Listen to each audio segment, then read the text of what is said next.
A bit about the Wilson Center. The Wilson Center is an institute for advanced study founded by the U.S. Congress 40 years ago as the nation's memorial to President Woodrow Wilson. Like President Wilson, we seek to bridge the divide between scholarly work and public policy issues, and I think you'll see some of this today. We have an unusual opportunity today, both to hear from a distinguished speaker, and then at the conclusion of Ambassador Lagan's remarks and some opportunity for you to ask him some questions, we will then show a 13-minute film clip that has aired earlier today in Japan for the very first time, which illustrates something about the terrible tragedy of human trafficking along the North Korean-Chinese border. You will be the first American audience to see this film clip, and I think you'll find it quite interesting, and it will add a different dimension and another dimension to Ambassador Lagan's remarks. So we'll start that sometime after 10:45 or 10:50 or so. I will need to ask that the cameras be turned off for the showing of this film clip due to copyright considerations. BBC will air this film in next month, and we've been given access to these clips only under the condition that they are not reproduced electronically, so we will ask the cameras to be turned off at that point. However, cameras are welcome at this point, and we'll move right on to the main part of our presentation. We will hear today from Mark Lagan, who is Ambassador at Large and Director of the Office to Monitor and Combat Trafficking in Persons, and Senior Advisor to the Secretary of State. Ambassador Lagan coordinates all U.S. government activities in the global fight against modern-day slavery, including forced labor and sexual exploitation. Prior to assuming this position last year, Ambassador Lagan served for 3 years as Deputy Assistant Secretary of State for International Organization Affairs. Prior to that, he was a member of the policy planning staff at the Department of State.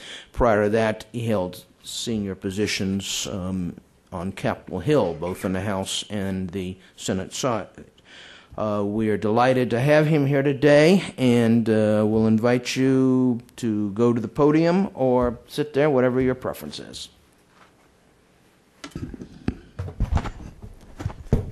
Thank you very much, Bob. I want to begin by thanking the Woodrow Wilson International Center for Scholars for hosting this morning's discussion. And I want to particularly thank you, Bob. It's good as a former colleague who I worked with on Capitol Hill to have such a kind introduction. And thank you for putting together this forum on a very important issue, the exploitation and trafficking of North Koreans, particularly the victimization of women and girls. The Democratic People's Republic of Korea is a source country for men, women, and children trafficked for the purposes of commercial sexual exploitation and for forced labor. And for the 5th consecutive year has been placed in Tier 3, the lowest tier, in our annual Trafficking in Persons report, because it makes no discernible efforts to combat trafficking of its citizens.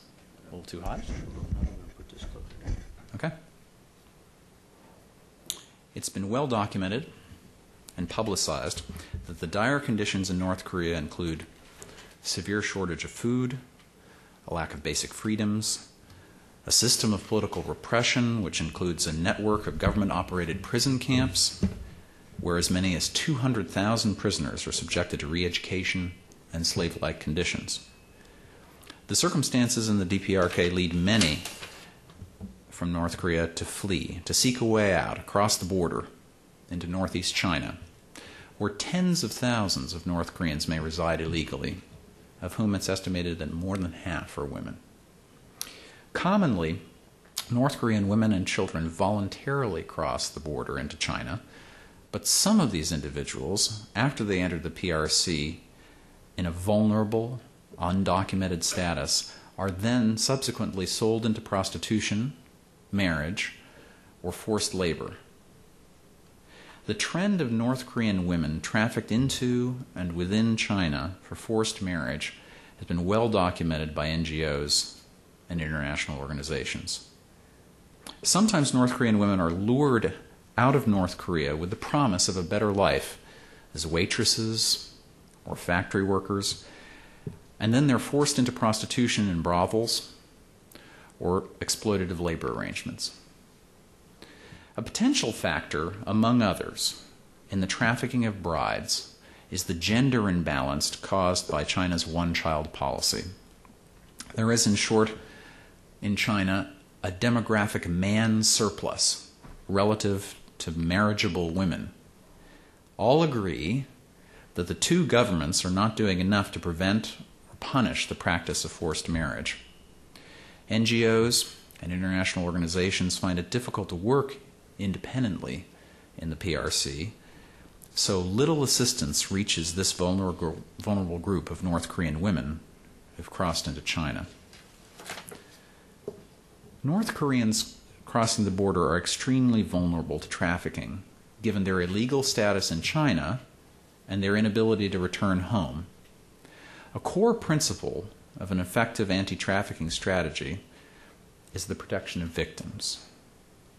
The United Nations Protocol on Trafficking in Persons calls on governments to protect foreign victims of trafficking, including legal alternatives to deportation to countries where they face hardship or retribution. Greater government efforts need to be made to protect this highly vulnerable group of victims. Unfortunately, China classifies North Korean refugees as economic migrants and forcibly returns some to the DPRK, where they face severe punishment, including in some cases execution. The PRC stands by this policy. However, the U.S. consistently urges China to treat North Korean asylum seekers in line with international agreements to which it's a signatory. China's poor transparency and the political sensitivity of the issue hamper our efforts to effectively advocate for change on the issue. Now, some steps to address the problem are being taken in China. The International Labor Organization recently began a new project to work closely with the China Enterprise Confederation to educate entrepreneurs, owners, and managers of various enterprises that have been in the past linked to trafficking, such as hotels, karaoke bars, restaurants, bars, massage parlors. The All China Women's Federation and non-governmental organizations have a number of ongoing prevention and education projects in affected provinces. In the past 5 years, with the assistance from UNICEF and international non-government organizations, China has established transfer, training, and recovery centers for trafficking victims in 4 provinces and has assisted more than 1,000 trafficked women and children. ACWF works with law enforcement agencies and border officials to raise their awareness of the problem of trafficking. That is a modest and encouraging step. China has also engaged the U.S. government and international and non-governmental organizations to work on other anti-trafficking initiatives. It has made some progress. China hosted a children's forum in Beijing, a joint project sponsored by the ILO and organized by the All China Women's Federation that brought child representatives from across the country to discuss measures to prevent vulnerable youth from being trafficked and to increase protection and prevention. Now, meetings are just meetings. They aren't substantial programmatic policies, but they are indeed a worthy step. Moreover, provincial public security officials have traveled to the United States to learn about how multiple sectors of U.S. society, federal and state law enforcement, and courts and civil society protect victims here, protect protecting victims that might be in the U.S. legally or victims who might be here illegally, and how we prosecute traffickers. Now, it'll be interesting to see if these officers from China are indeed affected by such a visit and whether there's an impact. But I want to stress the United States is offering its experience on seeing that trafficking victims are indeed treated as victims, not as criminals or illegal aliens to be automatically deported. We're doing our best to engage, to share an idea that we have in the United States, and more importantly, the world community has come together to hold, that victims of human trafficking must be spotted because they don't come forward, and they must be treated like victims, not as disposable people. Also in China, MTV's special regionally tailored anti-trafficking public awareness campaign, which was funded by the U.S. government, has been broadcast nationwide in China and received state media coverage. Most notably, in December 2007, the PRC agreed upon the China National Plan of Action on combating trafficking in women and children.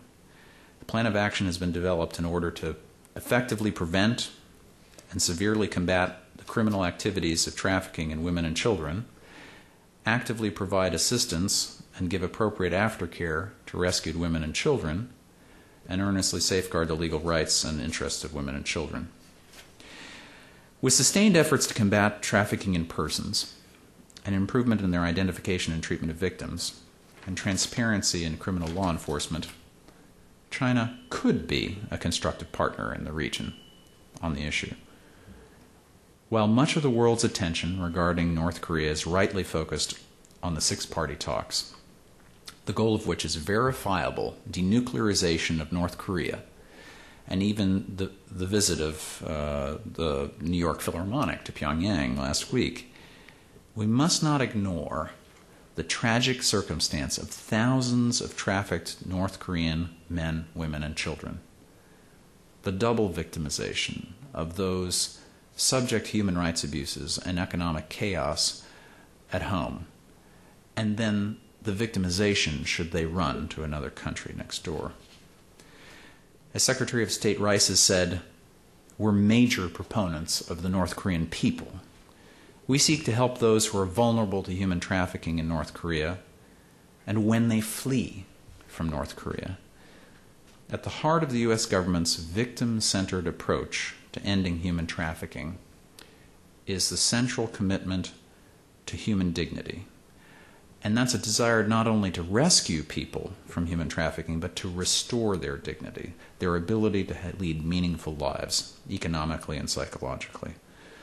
Our hope is to foster regional cooperation, to end the violation against human dignity, which is human trafficking, and indeed to abolish modern-day slavery. People are not literally in shackles, but oftentimes, as victims of sex trafficking and forced labor, effectively in a situation of contemporary slavery. The goal that's appropriate is not to mitigate or regulate that situation, but indeed to eradicate it and abolish it. I'd welcome your questions for a broader discussion. Thanks, Mark. We'll now turn to you. We'll pass microphones to you as I call upon you. If you will introduce yourself and if you will keep your questions very briefly. We'll start down here and then to this lady.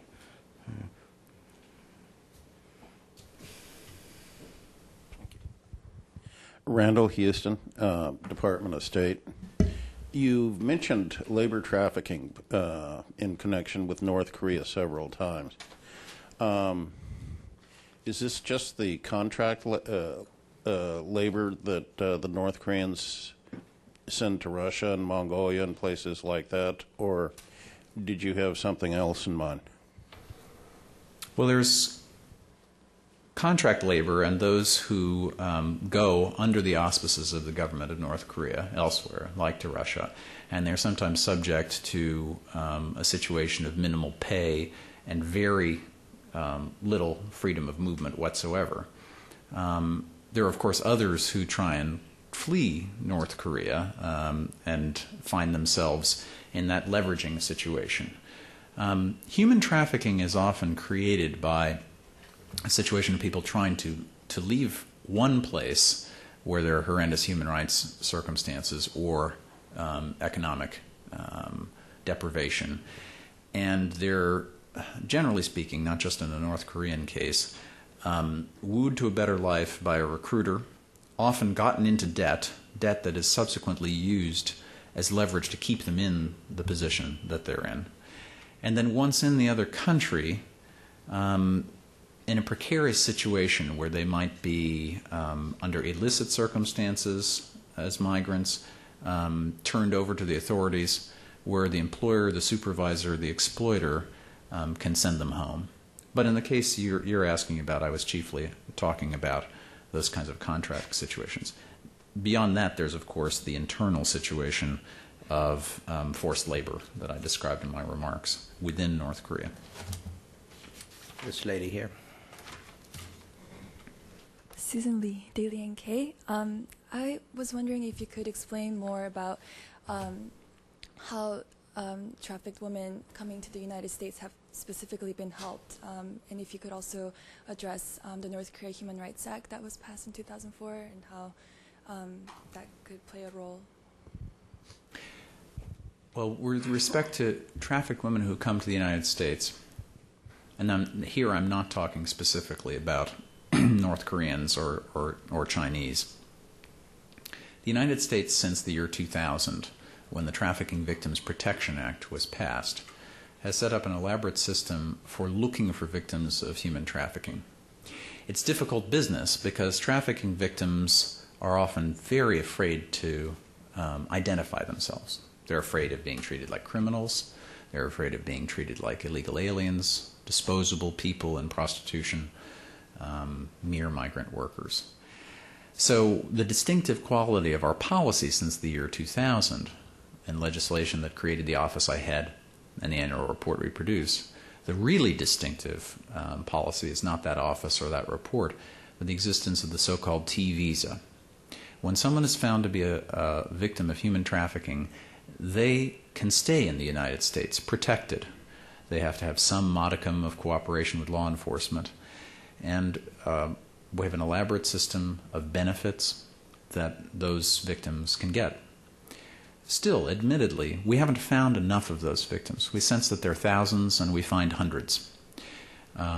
This is a good thing that we've established to try and address that problem in the form of the government working with NGOs in the United States to find the victims first. Often the NGOs, emergency rooms, churches will find victims and be able to give them care subsequently as the most nimble actors. And that's a lesson we try and share with others around the world.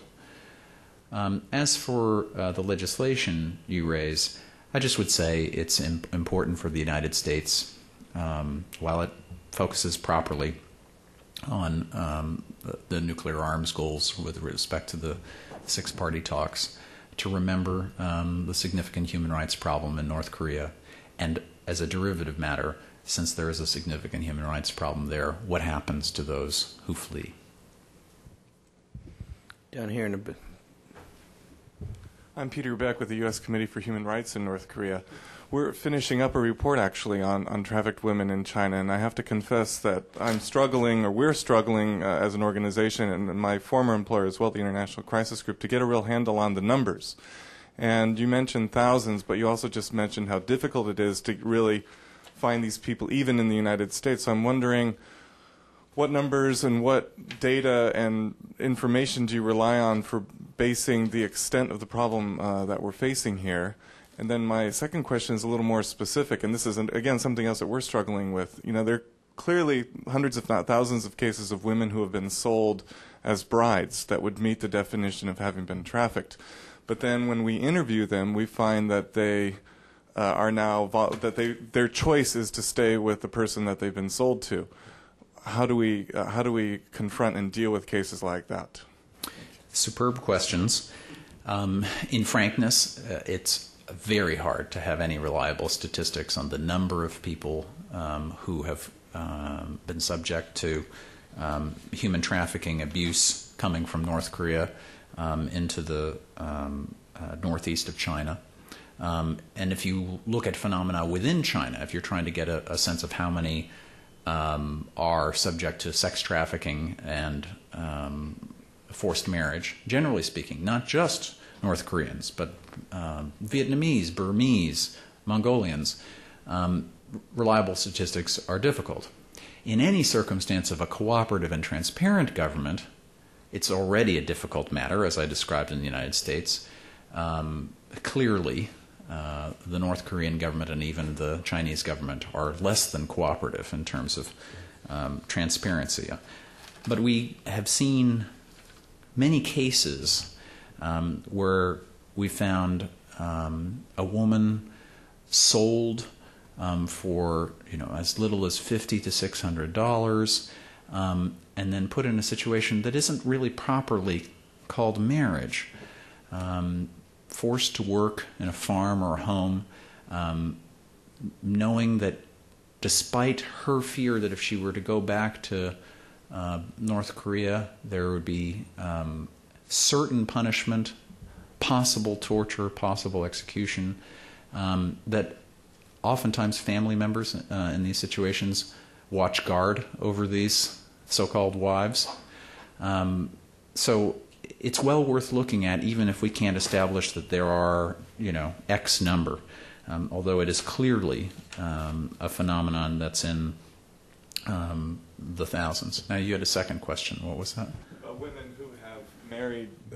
My second question was about women who have clearly meet the definition of having been trafficked, but then tell our interviewers that they have entered into this willingly and that they now have a family, children, and that they want to stay in this. What do we do about them? My message here is that there is an acute problem for human trafficking to be found in the case of North Korea and China.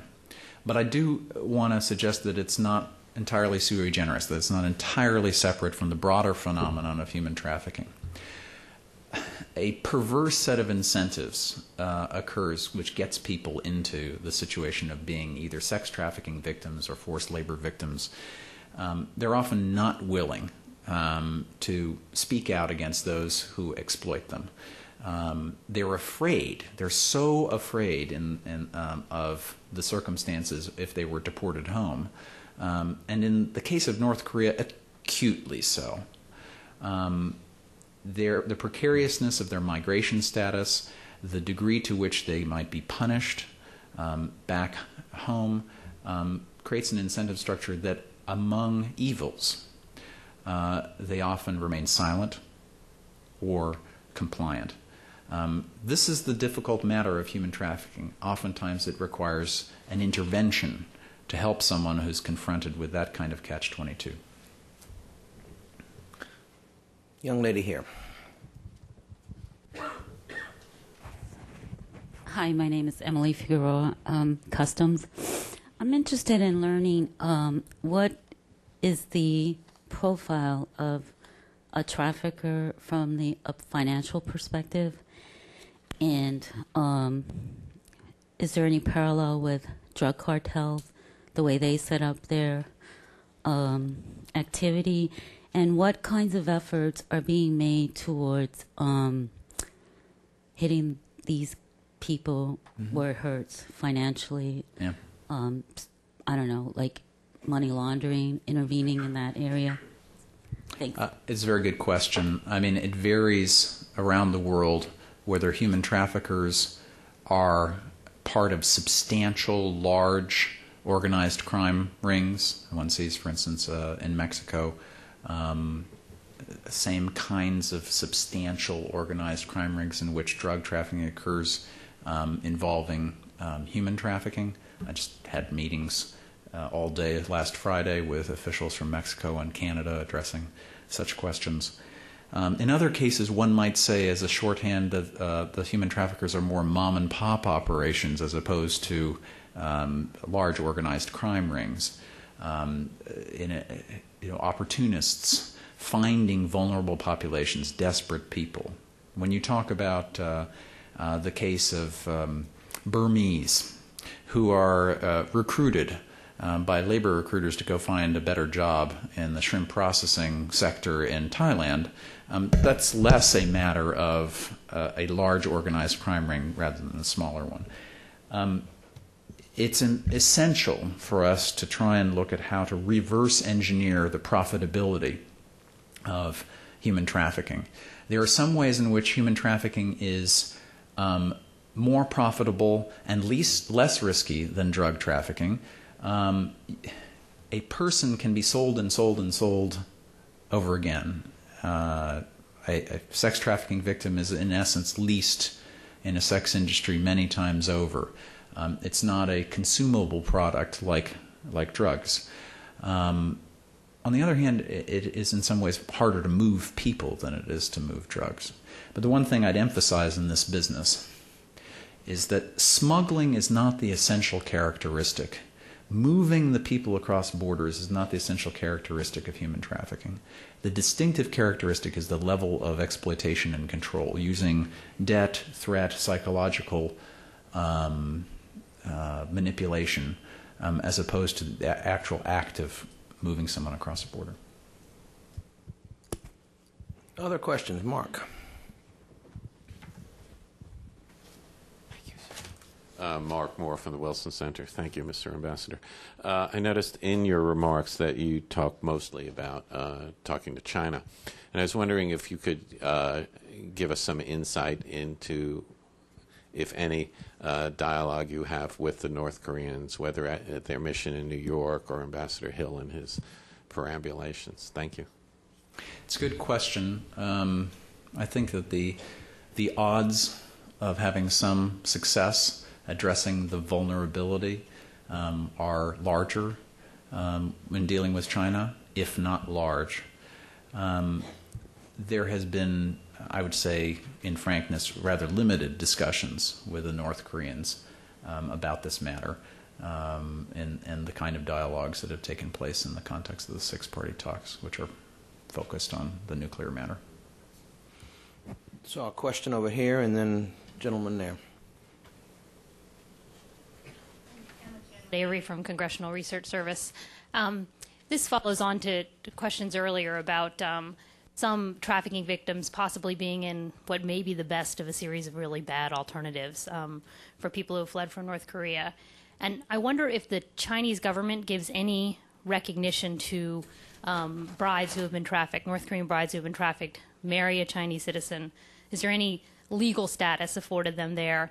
And is this something that the U.S. government would want to encourage because they're then in a more protected status, or would you then be institutionalizing something that you disagree with to begin with? I would disagree with the premise that all the options that appear to be on the table for the victim are indeed the only ones. And here I'd stress the obligations that China has as a party to the 1951 Refugee Convention and the follow-on protocol of 1967.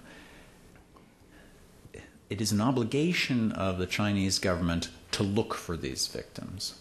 It is moreover an obligation for the Chinese government to give access to the UN High Commissioner for Refugees to these populations so that there can be a screening process before they're deported.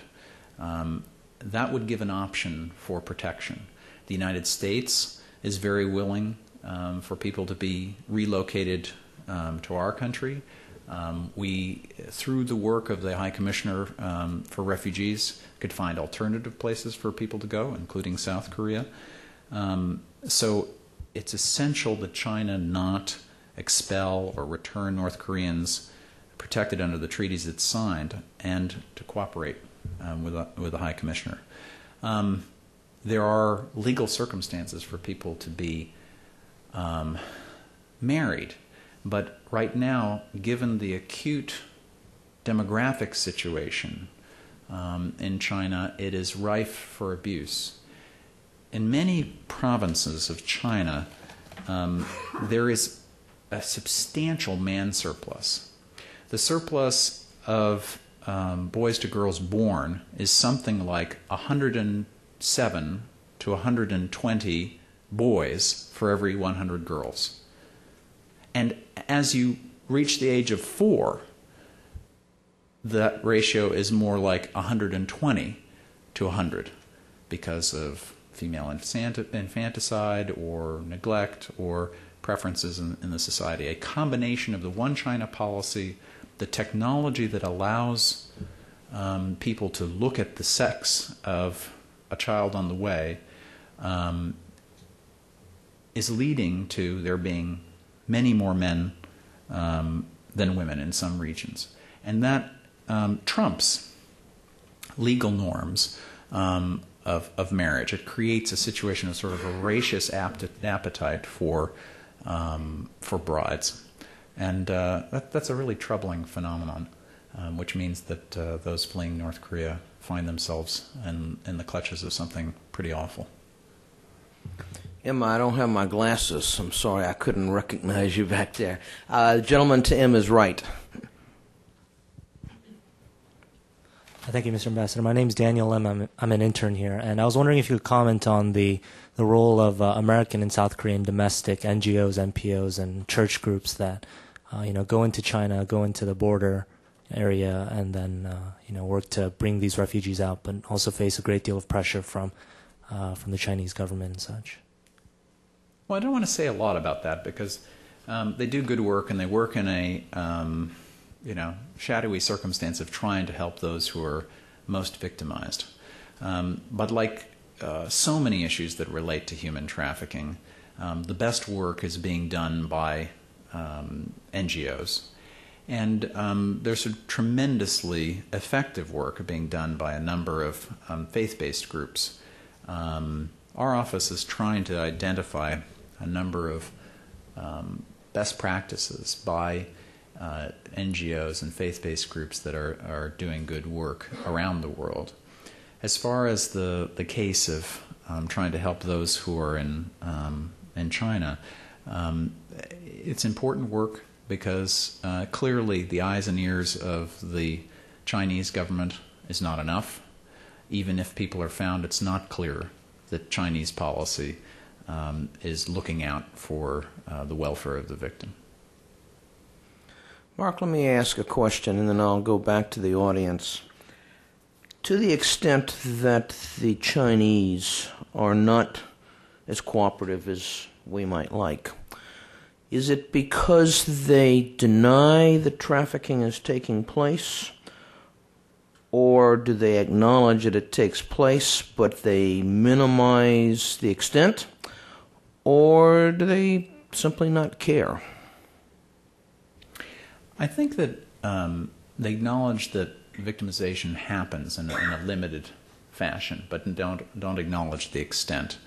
It's an interesting matter of our dialogue with the Chinese. If one talks about it as a matter of law enforcement, one is more likely to have success than if one discusses it as a human rights consideration.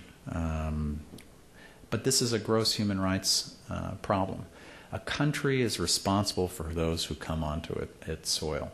And that's true of all governments around the world. I just led the U.S. delegation a few days ago to the first major UN conference on human trafficking. And under the UN Trafficking in Persons Protocol, that's the norm of a responsibility on the part of a government for looking out for those who come onto their soil, even those who are what we would call illegal aliens or others around the world would call irregular migrants.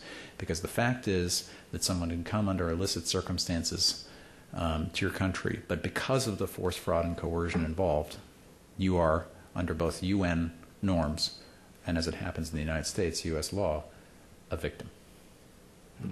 Saw a question over here, and then saw a hand. I think it was other than you. Maybe it was you. Okay. Hi, my name is Zhen Yu, Chinese media. I have a question. I think, to my knowledge, the most controversial issue is not how to find the victims of trafficking, but how to treat them. I think what the U.S. government complains most is Chinese government return the refugee to North Korea. they worry about they will be treated, inhumanity. So I want to say from Chinese government view that this illegal refugee may be returned to North Korea according to international law. So how do you think about how to treat this refugee? Another question is there possible that U.S. government will take some refugee, the North Korean refugee, to U.S. soil? Thank you. These are good questions. Because China treats those who come from North Korea's economic migrants rather than refugees from a political or human rights standpoint, it feels that it can turn people back as deportees. But the reality is that they are refugees, and that there are certain responsibilities that China itself has overtly signed on to in the form of the Refugee Convention and its protocol. And just as a moral matter, the fate that the victims of human trafficking would face going back to North Korea is severe. Around the world, some people being deported to their home country might merely mean that the recruiter, the trafficker, might face them with retribution, or they might face some economic dislocation if they went back. But in the case of North Korea, it's quite clear. There's a punishment that's in store for them, and there have been documented cases of torture and executions even in a few circumstances. So there is a moral consideration there. Now, as far as the United States resettling refugees, yes. I mean, the United States has a very warm-hearted, open-armed policy. 37 refugees have been settled from North Korea to date in the United States. It's quite possible, but that relationship that I described earlier of willing cooperation between the Chinese government and the UN High Commissioner for Refugees, who is the kind of neutral body in the world who can screen people and see what their actual circumstances are, so that it's not the Chinese, it's not the South Koreans, it's not the Americans, but in fact the UN that's doing it. That would allow this to occur. Let's take one or two more questions. We've got a question here. Thanks. Randall Spadoni from World Vision. The World Vision offices in Mongolia have reported some small North Korean communities in Ulaanbaatar, and have heard reports of trucks of North Koreans coming across the border from China. Just wondering if you've heard any information about number of North Koreans and their status in Mongolia, and if you know of any maybe recent diplomatic discussions about the status of refugees in Mongolia. Thanks. Senior members of my staff have visited Mongolia in recent days and addressed questions as broad as the matter of North Koreans and Mongolians who go elsewhere, such as those who are caught in sex trafficking in Macau. The scale of those who would essentially go through China to Mongolia is unclear. I'd be happy to have folks get back to you on more tangible details on that. I don't have those at my fingertip. Okay, Peter, I see you. Anyone who hasn't asked a question? Peter, we'll give you the last question. Another one there. I'm going to ask you, I guess, one more tough question. I was wondering how closely you coordinate your work on North Korea with Special Envoy Jay Lefkowitz, given that he's tasked with coordinating policy towards North Korean human rights. And I won't ask you if you saw an advance copy of his AEI speech. I wondered when we were going to get to this. We work in close consultation with our partners in the department, whether it's the East Asia Bureau at the State Department, our colleagues in the Population Refugee Bureau on this matter, our colleagues in the Democracy and Human Rights Bureau, and Ambassador Lefkowitz as well. But our job is to deal with the problem of human trafficking. We first have a commitment to international public awareness. Secondly, we have a commitment to try and work with particular governments to urge them to cooperate more, not just by lecturing, but indeed by raising concerns about international norms that need to be met. And where we can, we try and programmatically assist the fight against human trafficking and helping victims.